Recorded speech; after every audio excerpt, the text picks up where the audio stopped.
नमस्कार, welcome to career 247। मैं हूं प्रशांत धवन। नाउ दुनिया भर का मीडिया आज के समय भारत के बारे में बात कर रहा है और टॉपिक यहाँ पे आप देख सकते हैं, बलात्कार है। इजरायली टूरिस्ट और एक होम स्टे होस्ट, एक भारतीय महिला, दोनों का बलात्कार हुआ है। एक आदमी को मार दिया गया। जो दरिंदे लोग होंगे ना ये करने वाले, आप इमेजिन करके देखिए। बीबीसी, सीएनएन, द गार्डियन, दुनिया भर का मीडिया इसको एक्सटेंसिवली कवर कर रहा है क्योंकि दुनिया भी शॉक्ड है कि इस तरीके से बलात्कार हो कैसे सकता है। इंडिया के बारे में ना देखिए, फॉरेन कंट्रीज में अब ये बात काफ़ी हद तक अब फेमस हो चुकी है कि अगर एक सिंगल फीमेल अलोन इंडिया में घूमने के लिए जाती है तो कहीं ना कहीं डेंजर है, कुछ खराब हो सकता है। इस पर्टिकुलर केस में दो महिलाएं थी, इनके साथ तीन मेल थे। फ्रेंडली ग्रुप था, सब लोग स्टार गेजिंग कर रहे थे एक साथ, एक यूनेस्को वर्ल्ड हेरिटेज साइट के करीब, एक टूरिस्ट स्पॉट के करीब।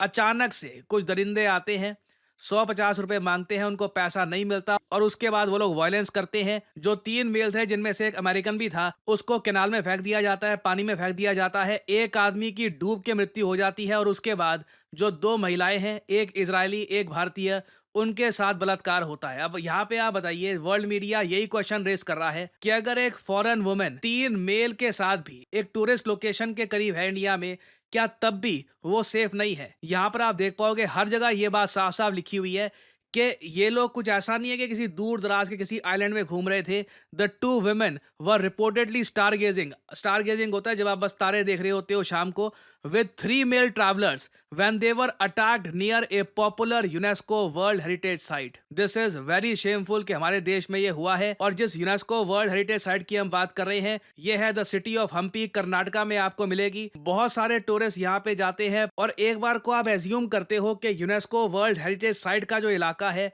वहां पर तो एटलीस्ट पुलिस काफी एक्टिव होगी, सिक्योरिटी होगी, क्योंकि टूरिस्ट भी यहाँ पर आते हैं और कहीं ना कहीं जो क्रिमिनल माइंडेड लोग हैं उनके माइंड में भी डर होगा कि यहाँ पर तो कुछ ये लोग इस टाइप का ट्राई नहीं कर सकते। मगर आप इन लोगों की जुर्रत देखिए, इन्होंने दो महिलाएं देखी, साथ में तीन मेल भी देखे, तब भी ये लोग रुके नहीं और ये घिनौना काम करके पूरे देश का नाम फिर से इन लोगों ने डुबा दिया है। अब मुझे पता है यहाँ पे आप लोग कहोगे कमेंट सेक्शन में, कई लोग इमोशनल हो जाते हैं, जिसने ये किया है सजा दो, कुछ लोग कहते हैं जी फांसी पे लगा दो, ये तो बहुत गलत काम किया है। प्रॉब्लम देखो भारत में यही है कि हमको सुनने में नहीं आ रहा कि बलात्कारियों को कड़ी सजा मिली है।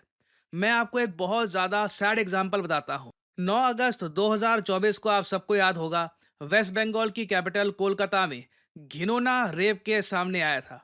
जिस तरीके से यहाँ पर एक महिला का रेप किया गया, उसको मर्डर किया गया, डिटेल सुनकर पूरे देश की आंखों में आंसू आ गए थे। सब लोग जस्टिस की डिमांड कर रहे थे, प्रोटेस्ट हुए इसको लेकर, कई हफ्तों कई महीने लोगों ने प्रोटेस्ट किया। देश के प्रधानमंत्री ने इसके बारे में लाल किले में खड़े होकर स्पीच में बोला कि देखिए, जो ये कोलकाता रेप एंड मर्डर का जो ये केस हुआ है, इसने पूरे देश को झंझोड़ कर रख दिया है और हम बिल्कुल एग्जाम्पल सेट करेंगे इसको लेकर।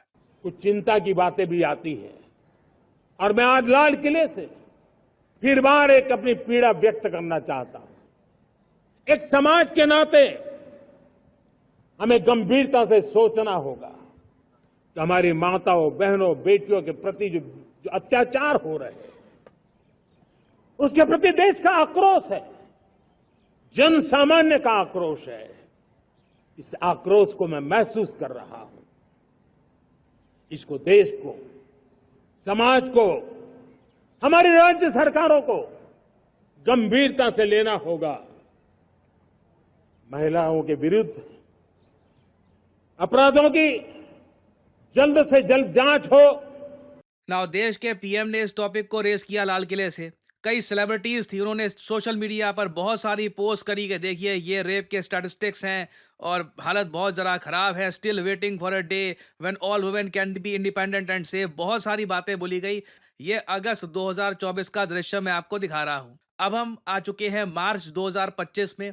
स्थिति देखिए ये है, जो मदर और फादर हैं ऑफ द मर्डर डॉक्टर, जो जो यहाँ पे विक्टिम थी, जिनको घिनौने तरीके से मार दिया गया था, ये आज के समय दरख्वास्त कर रहे हैं देश के प्रधानमंत्री को और ये कह रहे हैं कि प्लीज हमको जस्टिस दिलवाने में मदद करिए। यहाँ पे आप देख पाओगे, इन्होंने रिसेंटली कहा है, I would like to meet the PM and appeal him to intervene in this matter and consider our plea for justice for our deceased daughter. आगे की बातें आप अगर सुनोगे आपका दिल टूट जाएगा। इन्होंने ये कहा है कि we don't even have her death certificate. जिस तरीके से कोलकाता में जो ये रेप एंड मर्डर केस की विक्टिम थी, जिस तरीके से इनको मारा गया, जो डिटेल्स थी वही इतनी जरा ग्रूसम है। और आज भी उस लड़की के पेरेंट्स दर-दर धक्के खा रहे हैं, कोशिश कर रहे हैं कि कहीं से उनको जस्टिस मिल जाए। अब एक बार को आप कह सकते हैं कि लॉ एंड ऑर्डर ये स्टेट सब्जेक्ट होता है, तो ये वेस्ट बंगाल का ये इशू होना चाहिए, वेस्ट बंगाल की गवर्नमेंट का, पुलिस का। क्लियरली ये लोग यहाँ पर सैटिस्फाइड नहीं फील कर रहे और ये कह रहे हैं कि एक बार को प्रधानमंत्री मोदी ही खुद यहाँ पर इंटरवेंशन करे और कुछ यहाँ पर हो। और जो ये पूरा केस है ना, मैं आपको बता दूं, बहुत ज्यादा अनफॉर्चुनेट है और इससे एक इतना खराब एग्जाम्पल सेट होता है। जो ये क्रिमिनल माइंडेड लोग होते हैं, जो समाज में ओवरऑल इनकी आबादी बहुत कम होती है, किसी औरत का बलात्कार कर देना, किसी 3-4 लोगों को केनाल में फेंक देना, इस तरीके से फेंकना कि एक आदमी डूब के मर जाए, बहुत ज़्यादा क्रिमिनली माइंडेड टाइप के लोग होते हैं ये, इनकी आबादी बहुत कम है। मगर प्रॉब्लम देखो भारत में ये है, ऐसे लोगों को डर नहीं है। ये बात हर कोई बोलेगा। आप इंडिया में सर्वे करा लीजिए, सब लोग यही कहेंगे कि ये क्रिमिनल माइंडेड लोग जो है ना भारत में, इनको जेन्युइनली डर नहीं है, क्योंकि इनको एग्जाम्पल दिखता नहीं है कि किसी ने ऐसा कुछ अपराध किया हो और झट से पब्लिक के सामने उसको सजा मिली हो। और ओवरऑल आप अगर भारत में भी देखोगे ना, तो कन्विक्शन रेट जो है क्राइम्स अगेंस्ट वुमेन के केस में, ये सिर्फ 26% के आसपास है। फिर साथ ही साथ जो करप्शन होता है हमारे देश में, काफी बार ऐसे लोग करप्शन के जरिए ही बच जाते हैं। हमें कहीं ना कहीं एग्जाम्पल सेट करने होंगे। अभी जो हमारे यहाँ सिस्टम है इंडिया में कि जी ये तो जी स्टेट सब्जेक्ट है और स्टेट देखेगी पुलिस और ये आराम आराम से केस चल रहे हैं, हमको लिटरली ना यहाँ पे फोकस करना चाहिए कि कैसे ये केसेस में जल्दी जस्टिस हम डिलीवर करें, क्योंकि justice delayed is justice denied.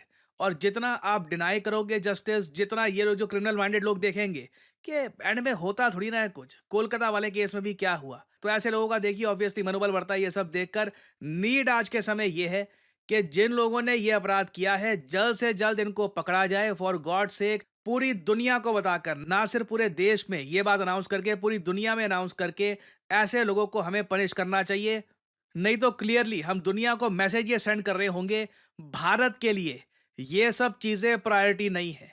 हमारे लिए मेन कंसर्न नहीं है ये कि ऐसे केसेस हमारे देश में ना हो। अगेन मैं यहां पर कहूंगा, जिन सर्कमस्टांसेस में ये सब कुछ हुआ है ना, इट इज एब्सोल्युटली शॉकिंग। कोई ऐसा नहीं है कि एक महिला कहीं पर अकेली कहीं पे जा रही थी, she was with male tourist, वो एक लोकल फीमेल के साथ भी थी, एक यूनेस्को वर्ल्ड हेरिटेज के पास ये सब होना, दिस इज वेरी शेमफुल। और होपफुली मैं कहूंगा यहाँ पर जिन लोगों ने ये सब किया है ये पकड़े जाएंगे, इनको जल्द से जल्द पनिश किया जाएगा। और एक चीज जो वैसे ही हमको कर लेनी चाहिए थी, अब जाकर हो रही है वैसे, कि जो भी टूरिस्ट स्पॉट्स हैं वहां पे सिक्योरिटी और एनहेंस की जाएगी। ये पहले ही कर लेते यार।